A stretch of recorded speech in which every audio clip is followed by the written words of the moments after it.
याद रखें, ज़िंदगी में हर तरह की कामयाबी का हथियार टाइम। अगर हम टाइम मैनेज करना सीख जाएँ, तो वो हम सब कर सकते हैं जो हम करना चाहते हैं और एक कामयाब इंसान बन सकते हैं। चल की इस दुनिया में ना वक़्त और पैसे की बचत बहुत ज़रूरी है। महदूद बजट में ईद की तैयारियाँ करना, घर सँभालना या इफ्तार बनाना हो, ये सब कुछ ना घर की औरत की ज़िम्मेदारी होता है और एक समझदार सलीकामंद सयानी औरत ही इस ज़िम्मेदारी को निभाना बखूबी जानती है। आज मैं आपके साथ शेयर करूंगी टाइम मैनेजमेंट के कुछ ऐसे सीक्रेट जिनकी वजह से आपका बजट कंट्रोल, दिन पुरसकून और आपकी ज़िंदगी आरामदा होगी। इफ्तार के लिए बहुत ही बेहतरीन सी, मज़ेदार सी, बजट फ्रेंडली सी रेसिपीज शेयर करूंगी। साथ में करेंगे ईद की काफ़ी ज़्यादा तैयारियां।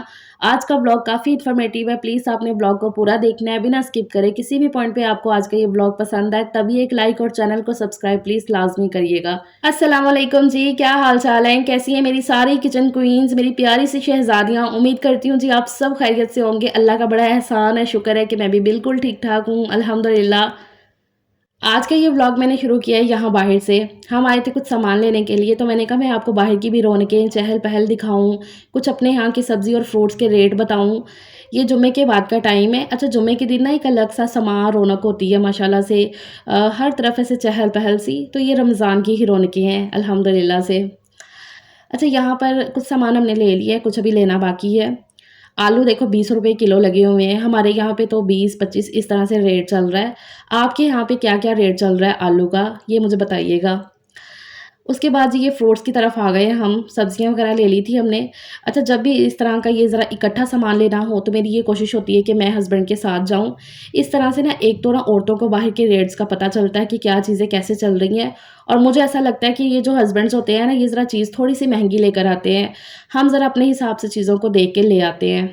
तो मेरा तो ये मानना है। बाकी आपका क्या कहना है, आप मुझे बताइएगा। अच्छा, बनाना जो है ना वैसे 150-200 रुपए दर्जन लगे हुए हैं। रमज़ान में फ्रूट ज़रा महँगा होता है, लेकिन इस बार ना फिर भी अल्लाह का शुक्र है कि बाकी सालों के मुकाबले में ज़रा थोड़ा कम ही है।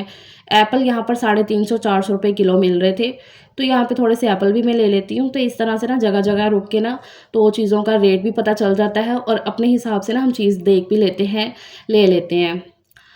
तो मैं हमेशा ना ज़रा साथ ही चले जाती हूँ हस्बैंड के, तो इस तरह से ना जो भी सामान चाहिए होता है ना वो इकट्ठा लेके आ जाते हैं। इकट्ठी चीज़ों में ना ज़रा बरकत होती है और रेट का भी आपको पता हो जाता है, जैसे कि मैंने पहले बताया है। और दूसरा ये होता है कि ना घर में चीज़ पड़ी हो ना तो उससे बड़ी आसानी हो जाती है, टाइम की काफ़ी ज़्यादा बचत हो जाती है इस तरह से कि थोड़ा-थोड़ा करके मँगवाने से बेहतर है कि ज़रा इस तरह से इकट्ठी चीज़ें मँगवा ली जाए, उनको थोड़ा-सा रीस्टॉक कर लिया जाए, तो अल्लाह ताला बरकतें भी डालते हैं और खुद के लिए काफ़ी आसानी हो जाती है। यहाँ पर ना सबसे बड़ी ज़िम्मेदारी होती है चीज़ों को सँभाल के रखना। जितना अच्छे से चीज़ों को सँभाल के रखा जाएगा ना, उतनी ये लंबे टाइम तक चलती हैं, कुछ भी ख़राब नहीं होता है। तो ये टोकरी में से ना मैंने पहले वाला प्याज़ निकाल के रखा साइड पे, इस पे मैंने नया प्याज़ भरा है और फिर ऊपर से जो है ना मैं पुराना वाला प्याज़ डाल रही हूँ ताकि वो पहले इस्तेमाल हो जाए। अपने टाइम को बचाने के लिए ना घर में हमेशा टीम वर्क किया करें। आपके बच्चे हैं तो बच्चों को भी अपने साथ हेल्प में लाज़मी लगवाया करें। इस तरह के जो छोटे-छोटे से काम जो बच्चे कर सकते हैं ना, तो वो लाज़मी उन्हें करने के लिए दिया करें। और हाँ, कभी भी ये सोच ना रखें कि सिर्फ़ बेटियाँ ही घर के काम जो है ना वो कर सकती हैं, बिल्कुल ऐसा नहीं है। आपके बेटे भी हैं ना, तो उनको भी घर के कामों की इस तरह की आदत बनाएँ कि उनको खुद एहसास हो कि हमारे माँ-बाप हमारे लिए क्या कर रहे हैं और हमने भी ये सारे कामों में हेल्प करनी है। इसमें कोई शर्म या कोई बुरी बात नहीं होनी चाहिए कि ये बेटा ये काम नहीं कर सकता, ऐसा बिल्कुल नहीं है। बेटियाँ और बेटे हमेशा बराबर रखें। और आजकल के इस जदीद दौर में ये सोचना बिल्कुल बेवकूफ़ी सा लगता है कि लड़के किचन का काम नहीं कर सकते या लड़कियाँ कोई फलाँ काम ऐसा जो वो नहीं कर सकती हैं। हर काम हर कोई कर सकता है, सिर्फ़ आपकी तरबियत वैसी होनी चाहिए। आपने मेक श्योर ये करना है कि आपने आदत बनानी है अपने बच्चों की। ये जो टाइम होता है ना कि छोटे बच्चे होते हैं, इनमें आप अपनी आदतें जो डाल देंगे ना, वही उनके अंदर जो है ना, वो सारी ज़िंदगी के लिए रहेंगी। और खाली ये नहीं है कि आपका टाइम सेव हो रहा है, कि आपकी हेल्प हो जाती है, तो वो कुछ जो काम बच्चे कर देते हैं, खाली सिर्फ़ ये आपके लिए सही नहीं है, ये उनकी ज़िंदगी, आने वाली ज़िंदगी के लिए बहुत ही अच्छा रहता है कि उनको सिर्फ़ बैठ के वो खाने की आदत नहीं होती। उनको पता होता है कि हमने सब कुछ करना भी है, साथ में मेहनत भी करनी है और फिर ही हमें उस मेहनत का फल मिलना है। तो बस मेक श्योर करें कि घर में ऐसे ही टीम वर्क रखें ताकि बच्चों में काम करने का शौक पैदा हो, उन्हें पता हो, एहसास हो अपने माँ-बाप का। तो ये ना आप ही कर सकते हैं उनके अंदर। कभी भी ना बच्चों को काम करने से मना ना करें। आपको अगर लग भी रहा हो ना कि नहीं भई, ये काम ज़रा थोड़ा गलत हो जाएगा, तो उनको छोड़ दें, उन्हें करने दें, क्योंकि हमेशा इंसान गलत करके फिर ही सीखता है उस गलती से। तो उनकी गलतियों से ही वो सीखते हैं। तो टीम वर्क घर में जो है ना वो बहुत ही सही रहता है, आपके खुद के मेंटली और सुकून के लिए, जो ना हर तरह के सुकून के लिए ना, और एक माहौल भी बड़ा ही अच्छा-सा अपनायत वाला बनता है इस तरह से। ख़ैर यहाँ बातों-बातों में मैंने इफ़्तार बनाना शुरू कर दी है। सारी चीज़ों को पहले मैंने समेट के सँभाल के रखा है, धो-धा के फ्रूट्स को, और उसके बाद मैंने यहाँ पर आज मुझे मीठे में बनाना था ये कस्टर्ड। हस्बैंड का आज रोज़ा है, फ्राइडे का आज सबका ही रोज़ा है, ज़ायान को छोड़ के मेरे घर में, अल्लाह का शुक्र है। तो जब हस्बैंड का रोज़ा हो ना, तो बस मेरा ये दिल होता है कि मैं उस दिन ना बहुत ही स्पेशल सा कुछ करूँ जो उनको बहुत ज़्यादा पसंद हो। वैसे तो हर दिन ही अल्लाह का शुक्र है कि हर वो चीज़ बनती है जो बच्चों को, हम सबको ही पसंद है। लेकिन ना हस्बैंड को ये फ्रूट कस्टर्ड काफ़ी पसंद है, तो मैंने कहा कि चलो अभी आज ये भी बनाते हैं। तो उसके लिए ना एक साइड पे मैंने दूध रख दिया पकने के लिए, जो पहले वाला दूध था ना वही मैंने कस्टर्ड के लिए रखा है पकने के लिए, और दूसरी साइड पे जो अब नया दूध आया ना, तो वो चढ़ा दिया बॉयल करने के लिए। अच्छा, यहाँ पर ना मैंने 1 कप नीम गर्म दूध निकाल लिया था इसी पतीली में से, और इसके अंदर ना एक पूरा साशे मैंने ऐड कर दिया है कस्टर्ड पाउडर का। हमें ना मैंगो कस्टर्ड ही ज़्यादा अच्छा लगता है, तो मैं यही बनाती हूँ ज़्यादातर। तो एक पूरा साशे मैंने इसमें ऐड करके ना ये कप में तो अच्छे से मिक्स कर लिया था, चम्मच के साथ घोल लिया था, बिल्कुल भी लम्स नहीं रहने चाहिए। यहाँ जैसे ही दूध ज़रा थोड़ा-सा पका है, तो इसके अंदर मैंने कस्टर्ड पाउडर वाला घोल ऐड कर दिया थोड़ा-थोड़ा करके, और साथ-साथ ही मैं मिक्स करती भी रही थी। चीनी मैंने स्टार्टिंग में ऐड कर दी थी जब मैंने दूध को रखा था पकने के लिए। ख़ैर कस्टर्ड को मैं हल्की आँच पे पकने के लिए रखा ही हूँ, और फिर ये सारा सामान लेकर इधर मैं हॉल में आ गई थी कटिंग वगैरह करने का। जो भी आज खाना वगैरह बनेगा ना, तो उसके लिए जितनी भी कटिंग चॉपिंग है ना, तो मैं ज़्यादातर इधर हॉल में बैठ के कर लेती हूँ, आराम सुकून से हो जाता है। और जब तक उधर कस्टर्ड रेडी होगा ना, ये सारा काम मेरा हो जाएगा।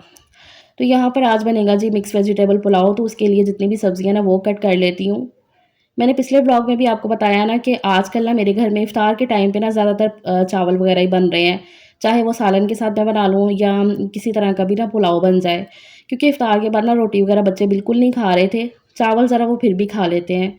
तो फिर हस्बैंड कहने लगे कि नहीं फ़रा वही चीज़ बनाओ जो बच्चे ज़रा अच्छे से शौक से खा लें, ज़रा हम सबसे खाया जाए।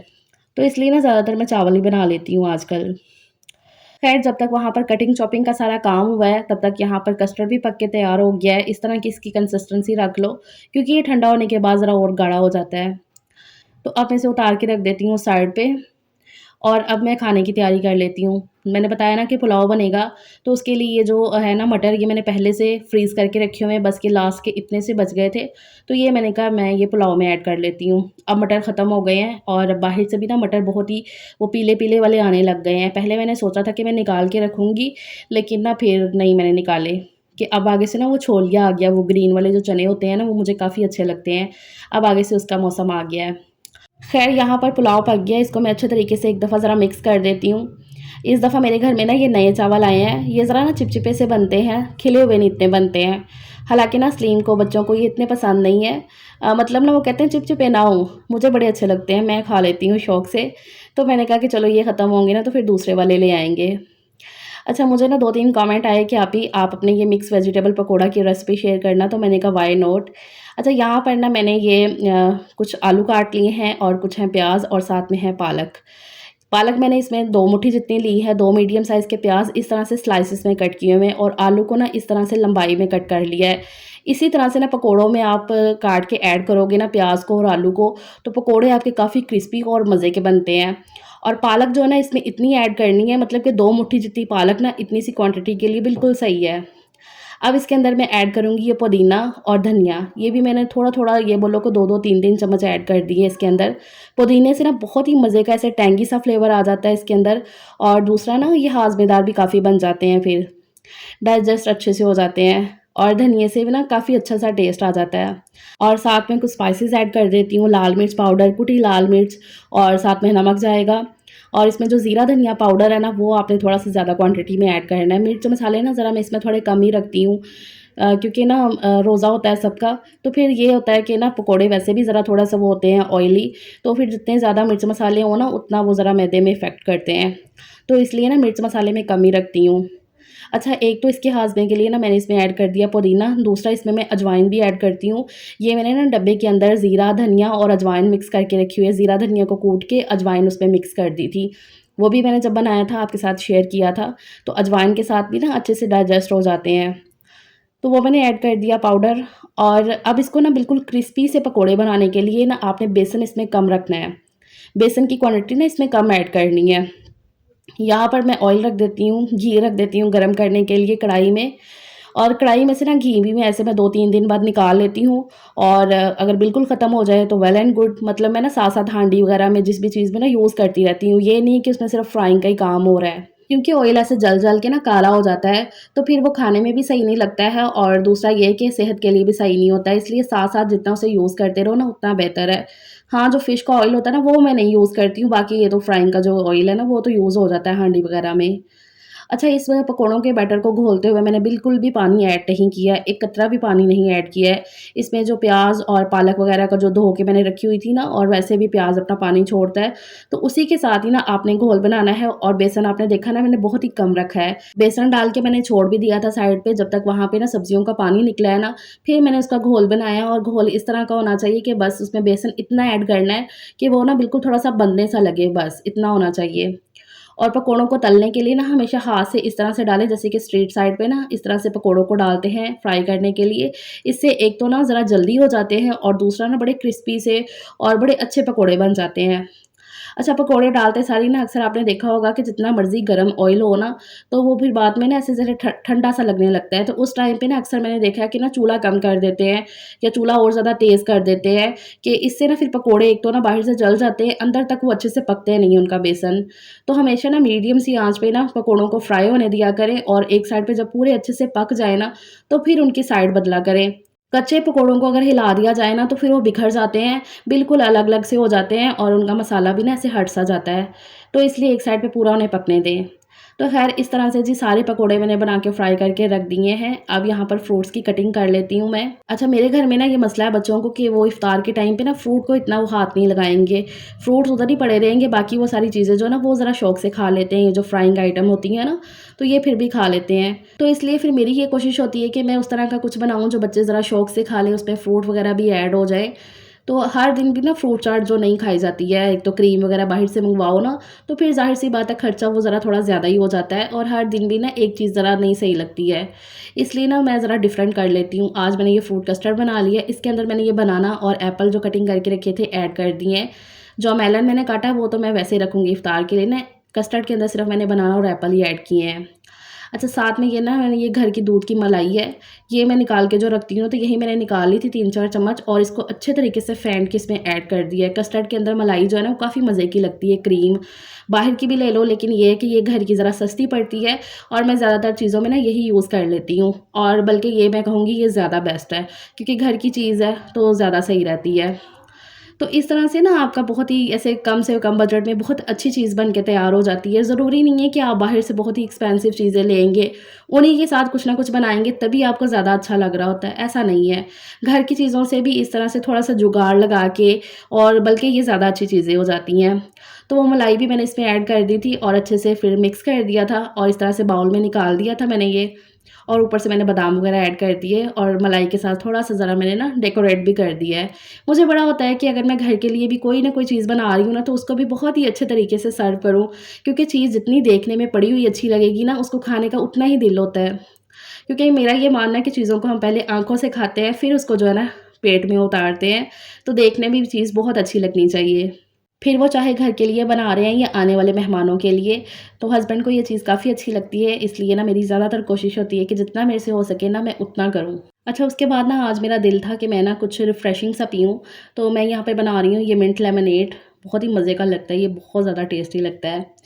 तो उसके लिए मैंने ले लिया है यहाँ पर एक पुदीने का पूरा बंच, मतलब एक जो गट्टी होती है ना, वो मैंने उसके पत्ते उतार लिए थे, उसको धो के ये ब्लेंडर में ऐड कर दिया। साथ में मैंने चीनी ऐड कर दिया 4-5 चम्मच, और इसके अंदर मैं ये काला नमक डाल दूँगी। काला नमक मैंने जो है ना 1 चम्मच पूरा भर के नहीं डाला है, लेवल रख के ना चम्मच को, तो वो इसमें ऐड कर दिया काला नमक, और साथ में ये 7 अप, कोई भी सॉफ्ट ड्रिंक जो है ना वो आपने ऐड करनी है। कोक वगैरह नहीं इसमें सही लगेगी, मैं 7 अप में ही ज़्यादा बनाती हूँ। इतनी सी मैंने इसमें जो है ना कोल्ड ड्रिंक ऐड कर दी थी, और इतना इसमें जो है ना मैंने पानी डाल के इसको अच्छे तरीके से ब्लेंड कर लिया है, और इसको छानने की कोई ज़रूरत नहीं है। ये जो छोटा-छोटा सा पुदीना मुँह में आता है ना, वो बहुत ही टेस्टी लगता है, और सारा कुछ खाया-पिया इससे ना आराम से हज़म हो जाता है। टेस्टी भी इतना है और खाया-पिया भी हज़म हो जाता है। तो बस ऊपर से भी मैंने थोड़ी-सी कोल्ड ड्रिंक डाल दी है, तो ये जी मिंट मार्गरीटा लेमनेड बन के बहुत ही मज़ेदार सा तैयार हो गया है। ये ना झाग सी बन के बाहर आने लगा था, लेकिन ये अल्लाह का शुक्र है कि बिल्कुल भी नहीं गिरा है। तो यहाँ पर जी टाइम से हर एक चीज़ अल्हम्दुलिल्लाह बहुत ही टाइम से हर एक चीज़ जो है ना वो रेडी हो गई है। इफ्तार से 5-7 मिनट पहले तक ना अल्हम्दुलिल्लाह सब कुछ बन के तैयार हो जाता है। ऐसा नहीं है कि मैं बहुत ही कोई 4 घंटे पहले आके किचन में खड़ी हो जाती हूँ। हालाँकि साथ-साथ मैंने रिकॉर्डिंग करनी होती है, लेकिन अब अल्लाह का शुक्र है, एक तो आदत हो गई है और दूसरा टाइम मैनेजमेंट। क्योंकि हमेशा एक चीज़ याद रखें, हमारी परफेक्ट और स्मार्ट होम मेकिंग के पीछे वक़्त का बेहतरीन इस्तेमाल इसकी सबसे बड़ी वजह है। इसलिए जितना आप सुकून में रहना चाहती हैं ना, उसके लिए आपकी परफेक्ट मैनेजमेंट बहुत ज़्यादा ज़रूरी होती है। ख़ैर जी, अल्लाह का शुक्र है यहाँ पर इफ़्तार हो गया था और आज मैंने पहले से प्लान करके रखा हुआ था कि इफ़्तार के बाद मैंने जाना है जी बाज़ार, ईद की कुछ तैयारियाँ करने के लिए। और यहाँ पर निकल के आए हैं ना तो बाज़ार में रश बिल्कुल भी नहीं था इस टाइम पे, बिल्कुल भी नहीं था। तो ये टाइम ना बहुत सही रहता है कि इफ़्तार के जस्ट बाद ना आप निकल जाओ। ये देखो जी, एक तरह से ना बिल्कुल खाली-सा लग रहा था बाज़ार, रश बिल्कुल भी नहीं था। अदरवाइज़ यहाँ पर ना चलने की क्या मैं कहती हूँ, साँस लेने की भी ना जैसे घुटन-सी होने लगती, इतना रश होता है।